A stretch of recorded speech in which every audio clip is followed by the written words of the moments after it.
Pancasila merupakan rumusan dan pedoman kehidupan berbangsa dan bernegara bagi seluruh rakyat Indonesia. Pancasila menjadi falsafah dan ideologi bangsa yang harus dihormati dan dijunjung tinggi oleh segenap rakyatnya. Sebagai seorang mahasiswa yang memiliki peran sebagai agent of change, mahasiswa harus dapat menerapkan dan menjalankan Pancasila sebagai pedoman hidup di dalam masyarakat dan kehidupan akademik.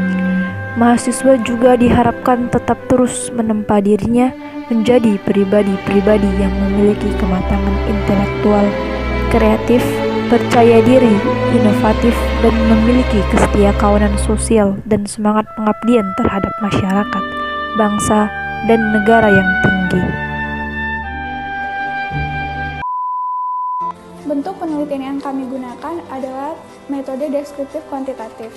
Metode penelitian kuantitatif merupakan penelitian yang berlandaskan pada filsafat positivisme. Digunakan untuk meneliti populasi atau sampel tertentu. Pengambilan sampel dilakukan secara random.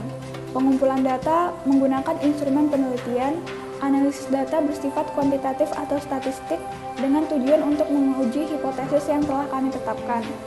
Kami menyediakan 10 pertanyaan dengan beberapa opsi jawaban yang berbeda, di mana setiap jawaban akan menentukan peranan mahasiswa dalam mempertahankan ideologi Pancasila sebagai indikator yang telah kami persiapkan.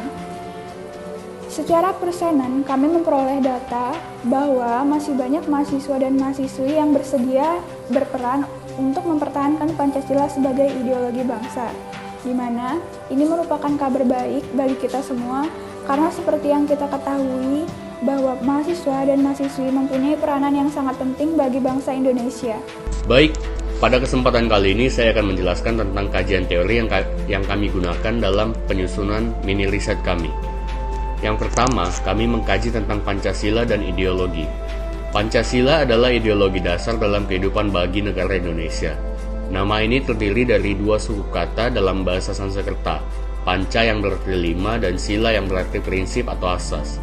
Pancasila adalah rumusan dan pedoman kehidupan berbangsa dan bernegara bagi seluruh rakyat Indonesia. 5 sendi utama penyusun Pancasila adalah ketuhanan yang Maha Esa, kemanusiaan yang adil dan beradab, persatuan Indonesia, kerakyatan yang dipimpin oleh hikmat kebijaksanaan dalam permusyawaratan perwakilan, dan keadilan sosial bagi seluruh rakyat Indonesia. Meskipun banyak perubahan yang terjadi dalam penyusunannya, tanggal 1 Juni diperingati sebagai lahirnya Pancasila. Ideologi merupakan suatu ide atau gagasan. Kata ideologi sendiri diciptakan oleh Antoine Distut de Tracy pada akhir abad ke-18 untuk mendefinisikan sains tentang ide. Ideologi dapat dianggap sebagai visi yang komprehensif, sebagai cara memandang segala sesuatu, secara umum dan beberapa arah, atau sekelompok ide yang diajukan oleh kelas yang dominan pada seluruh anggota masyarakat. Tujuan utama di balik ideologi adalah untuk menawarkan perubahan melalui pemikiran yang normatif.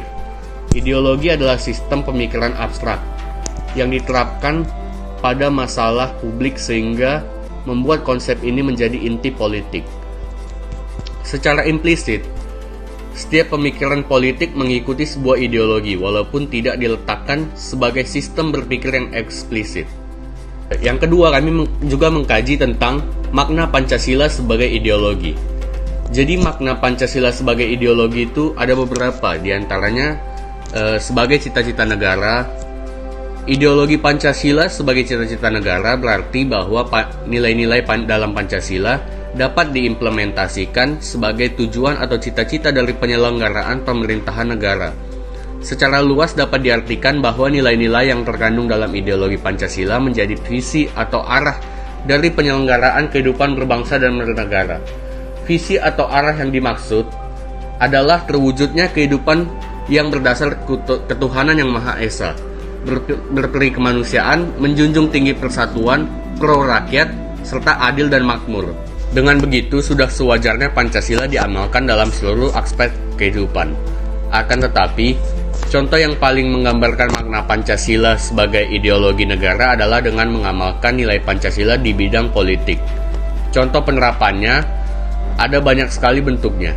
Sebagai contoh, pemilihan umum yang dilakukan secara langsung sebagai perwujudan dari sila keempat, dan juga penetapan kebijakan-kebijakan yang lebih mementingkan kepentingan rakyat daripada kepentingan pribadi atau golongan. Hal itu sesuai dengan Pancasila sila kelima. Yang kedua, makna Pancasila sebagai ideologi itu sebagai integrasi bangsa dan negara. Pancasila sebagai ideologi negara yang diwujudkan dalam nilai integratif bangsa dan negara membuat Pancasila menjadi sarana untuk menyatukan perbedaan bangsa Indonesia. Disitulah makna Pancasila sebagai ideologi negara memegang peran yang penting untuk persatuan dan kesatuan, sebagai wujud nilai bersama yang menjadi pemecah konflik atau penyetara kesenjangan. Kami juga mengkaji tentang nilai-nilai Pancasila yang harus dibangun oleh mahasiswa maupun masyarakat. Sejak awal, Pancasila adalah kritik atas ideologi yang dominan pada saat itu. Demikian juga untuk kini dan selanjutnya. Yang perlu kita bangun bersama adalah mengkolaborasikan kembali nilai-nilai itu sesuai dengan konteks zaman dan tuntutan masyarakat ke depan. Ini tugas yang tidak mudah, karena memerlukan pemahaman komprehensif atas arah perubahan sosial sekarang dan juga nilai-nilai universal yang tumbuh dan berkembang di dunia.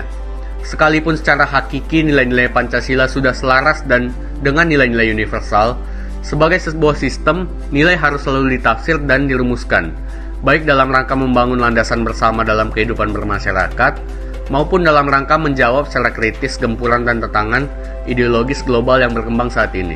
Kami juga mengkaji tentang peran pemuda dalam menegakkan ideologi Pancasila. Peranan sosok pemuda adalah dengan memperteguh penanaman nilai-nilai Pancasila di dalam kehidupan sehari-hari. Karena saat ini masyarakat Indonesia sudah mulai meninggalkan dan bahkan melupakan nilai-nilai Pancasila, yang notabene menjadi ideologi dan jati diri bangsa Indonesia. Oleh karena itu, para generasi muda sekarang harus dapat bersatu walaupun berbeda agama, suku, dan budaya. Para pemuda juga harus berpikir rasional, demokratis, dan kritis dalam menuntaskan segala masalah yang ada di Indonesia.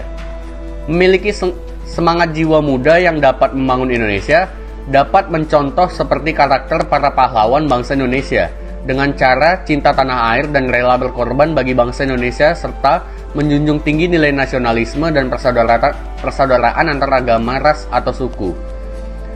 Menjaga persatuan dan kesatuan bangsa bukanlah hal yang mudah. Banyak tantangan dan masalah yang harus dihadapi bersama. Menjaga persatuan dan kesatuan bangsa merupakan kewajiban seluruh rakyat Indonesia, karena negara ini tidak hanya terdiri atas satu golongan suku, ras, dan agama, tetapi banyak sekali golongan yang ada di tanah air kita tercinta. Pemuda harus bersungguh-sungguh memanfaatkan kesempatan untuk menempa diri. Pemuda adalah harapan akan masa depan Indonesia yang adil dan makmur dalam bingkai persatuan dan kesatuan bangsa dan negara Indonesia. Pemuda juga diharapkan terus menempa dirinya menjadi pribadi-pribadi yang memiliki kematangan intelektual, kreatif, percaya diri, dan inovatif, dan memiliki ketakwaan sosial dan semangat pengabdian terhadap masyarakat, bangsa, dan negara yang tinggi.